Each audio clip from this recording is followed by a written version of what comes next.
Okay. There are many of us that are talking about that this moon tonight will show us who is part of our tribe and who isn't. Okay. So over the next fortnight, who is it? Do these people belong in your life?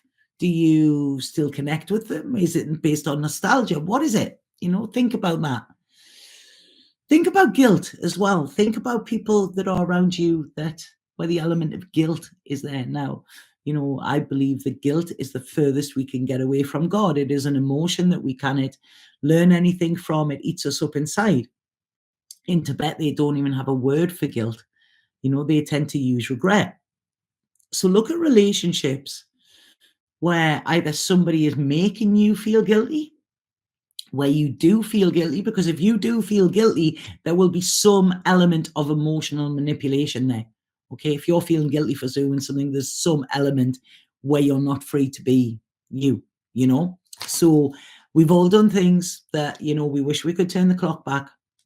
But, once we own them, once we recognize them, once we understand why we've done them, then we can let them go. We harbor this guilt and hold on to this guilt, it's only eating us away. So, and especially people that are making us feel guilty as well, that is not coming from a place of love. That is coming from a place of control and trying to overpower energetically. So they're saying, look at friendship groups, look at stuff like this, look at what needs to be transformed, because I feel this Leo moon, it's almost like it's going to open that. It's going to open our eyes. It's going to open our eyes to what can be, and it's going to open our eyes to what is. So it's almost like I feel when we start to tap into our heart there, and we turn the mind off, we're going to be able to see through the eyes of our heart. Okay? It's a strange one, this one. But when we do that, we're going to realize where the mind was playing tricks, where the mind was lying, where the mind was just all talk, okay? And we're going to see that, and we're going to become aware of that. So that is in the next couple of weeks. What they're saying as well is, can we please be creative? Can we be creative with our life? Can we be creative in a way? Can we do something that we don't normally do? Can we, even if this is buying like a color by numbers book, something where we take the time to actually be with color, and just, even if we set ourselves an alarm for maybe 30 minutes this week to just try and create something, color something in, make something, draw a picture, paint, if you musicians, make some music, do something creative. And they're saying that this energy is going to, if we do something creative, this is going to intensify the energy that is there and allow it to work more in our favor. It's almost like this creation is going to build, and it is going to help with our manifestations, or help with us knowing what it is we want. Being able to create that life we want. And they're saying, please be playful with this. This is not something to be serious about. That's not serious about. We don't have to fight to make art. We just make art. We open our heart and it's there. And even if you like, I can't do that because I'm by myself and I haven't got that, do it alone. Okay, or sign up for a thing at a library, a group or something like that.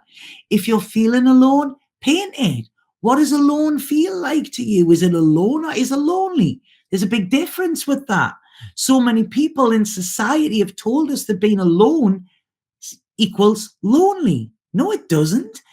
Sometimes it's like there's nothing better than being alone. Nothing better than like, wow, this is it. This is quiet. I can do what I want. So have a look at where you are looking at, if you're feeling alone, are you alone? Are you lonely? Because I feel, when we're lonely, it's because we're not tapping into that place inside of us that is connected to something higher. So spirit is with us at all times. But if we're not connecting to them, that is why we feel disconnected. We feel disconnected in ourselves. And we sit and we look and we go, oh, I wish there was something that I could connect to. And it's like, well, connect to yourself, connect to your heart. And then you get like a fast track. You get like a VIP phone line, to your intuition and to spirit. But a lot of us don't realize that we have the freedom to do this, they're saying. We're stuck in cages, but the door's wide open and we're still there. And I know I've mentioned this before, but this is very much what's coming in.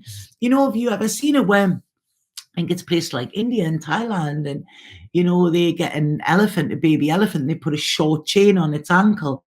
They tie it to a chair and the elephant can only walk around the chair like that. They do it for maybe a year, 2 years, whatever. And then they take the chain off and the elephant doesn't move. The elephant still continues on that circle. And this is how they're saying that we are. We're comparing our lives to other people. We can't do that. They aren't us. So if you're looking at Sarah Blogs down the road, whose Instagram is amazing and she lives this wonderful life, and you're sitting there thinking that yours is shit, don't compare. You don't know what is going on in her life. She's showing you what she wants to show. In the same way, Joe blogs, just Joe and Sarah blogs, them two down the street, is it as happy as what they're saying it is? Because I know there will be people there, and every single one of you watching this now, there will be people I've worked with, people I've met within my life, and I'm saying this to myself as well, that if you showed them your life and your troubles, God, that would be their dream. That would be their dream. So just know that your life might not be how you want it to be now, but you can make it that. And know that your life that you're living in now is somebody else's dream. Okay? So honor that. Sorry, they're giving a right one here. This is it. This is where we've got to tune in. Okay? We've got to tune in. We've got to see that we have this blank canvas and what do we want to do with it? We are having all of these experiences to lead us to abundance, to realize how much we've got. But in the old story wants to say that we're suppressed and we're suffering and, and everything is bad. But we're bigger than that. We know more than that now. We've evolved too much to actually believe that. And this is where we tap into our true power. This is where we tap into source, spirit, universe, whatever. It doesn't want you to compromise. It doesn't want you to sacrifice your life. It wants you to go on the adventure that it's got planned for you. It's saying the bus is coming. It's like that turn on, tune in, drop out. Is it? Let go. Let go and see what happens, because when you let go, you let God. And if you're sitting there wanting harmony and wanting to wake up every morning, feeling alive and thriving, then you've got to let that in. You've got to let go of something, because when you're clinging on that tightly like that, you can't actually catch the blessings that are coming for us. You're turning off that guidance. It's like being lost and turning off your GPS. It's not going to work. This Leo moon is about us. What do we want to do? Where do we want to go? What is our vision when we know that we can look up rather than look behind? What would you want to do? Who would you want to share it with? What type of people do you want in your life? Start to dream it. Start to dream it, because this is when we all do this. Joe Dispenza is amazing. He's done collective meditations, where people all over the world connect and they start to make rainbows and shit. It's like mind-blowing stuff. I'm busy reading Becoming Supernatural at the moment. It's a fantastic book, and this is it. There is a world full of magic and creativity and energy that isn't even tapped into there. Because when we're sitting and we're trying to control the outcome, we don't let it in. One of the things I heard the other day, somebody said it and I loved it. He said, God can only visit you when you're not in. Okay? So that's it. When we're in the mind, nothing else can get in. Nobody else can get in. No new thoughts, no new vision. So if we open the mind and open the heart, we are just there and ready to receive whatever. At the moment, we're all making projections. Think about what it is you dream about and then ask yourself why you're not there. What excuses that you come up with? Think about it. What are you holding on to? What are you stopping yourself from doing? Because you know what? If it was easy, days easy, but we need to take that risk. That is where the bravery comes in. Like they said in the beginning, the bravery is where we're rewarded. But we will never get that success, or we will never get to taste it if we don't try. That is the first way we're going to fail. So this is saying we need to have ultimate trust. We're exhausted, we're tired. It's like this, the lion sleeps tonight kind of thing.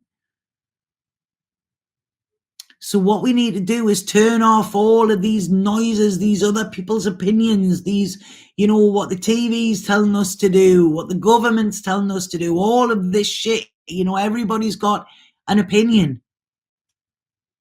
And let our soul speak to us. Because our soul knows, our heart knows. They're asking me now to put your hand on your heart. Okay, sorry, it's a little bit of an interactive one. They're asking you to put your hand on your heart and to put your hand on your head. Okay, so one hand on your heart and one hand on your head. And they're asking you to ask your head what it's got to say to you. Okay, think about it. What has your mind got to say to you? Just one sentence, one word possibly. What does it say?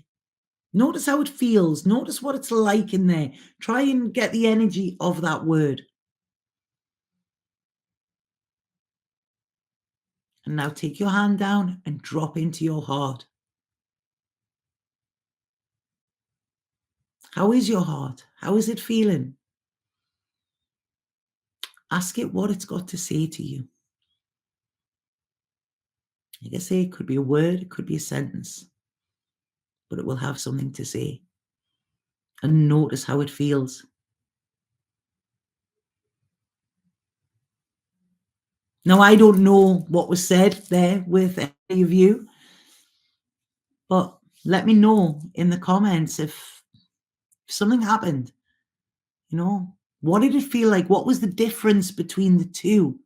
With mine, I felt it a lot softer in my heart.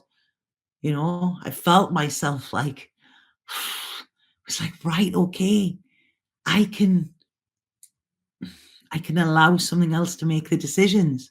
It's almost like a relief. When we're in the mind, we're constantly thinking. It's overdrive. So let me know, did anybody feel that? Did they feel the difference with the two energies? Did anybody get nothing? Were they receptive? Yeah, let go of overthinking and just love. That's exactly it, Lisa. The overthinking and just love. Love is what we do best. If you think, we weren't taught to love. As a child, we're born knowing how to love. You look at children and how easily they express their love. How easily people express love to children. It's there. And then what happens is society fucks up our idea of what it is. And then we think we need another in order to feel that. And we start to look for that other. I'm reading a great book at the minute called In Search of the Magical Other, which is a Jungian perspective on relationships. And it's how we're always searching for this thing that we never really had. We're searching and we're searching, and we meet somebody and we go, oh, right, okay, I'm in love with them. But what we're really saying is, I feel good when I'm around them. I like the way I feel when I'm around that person. But we give all our power away to that person and say, I fell in love with them. And the thing is, when we fall in love, we stumble. We become less than. Think of anybody, we don't want to fall. We watch our steps so we don't fall, but we'll easily say that we fell in love. In love, we rise. And we rise because we become a better person. And that's nothing to do with the other person. They might be a catalyst in that. But when we say it's because of them, we give them all of our power. And then if they leave, we're left powerless. And we don't believe in love and we shut our heart down. So how about we just think, I really like being with this person? I like how I feel. I like this feeling of being in love. It's in love every day. When I'm sitting here doing this video, I am in love. I'm not romantically in love with every single one of you, but I'm in love. When I connect on here, I didn't want to do it tonight. I was ready to watch a movie and chill out. And then Spirit said I had to. And now I'm here and I'm in love. I'm feeling it. I hope you are feeling it too.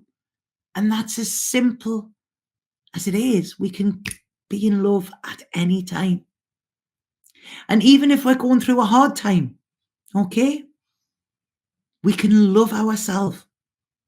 We don't give ourselves a bad time. We can love ourselves. If we need to cry, we can cry. We don't say, don't be stupid. Why are you feeling like this? You're such an idiot. Da, da, da, all this negative talk. It's like, okay, I'm sorry you're feeling sad. Let's sit together. Sit with yourself if you're feeling sad and allow it. Sadness is normal.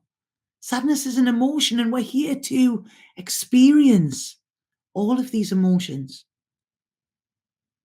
This is what we're here to do.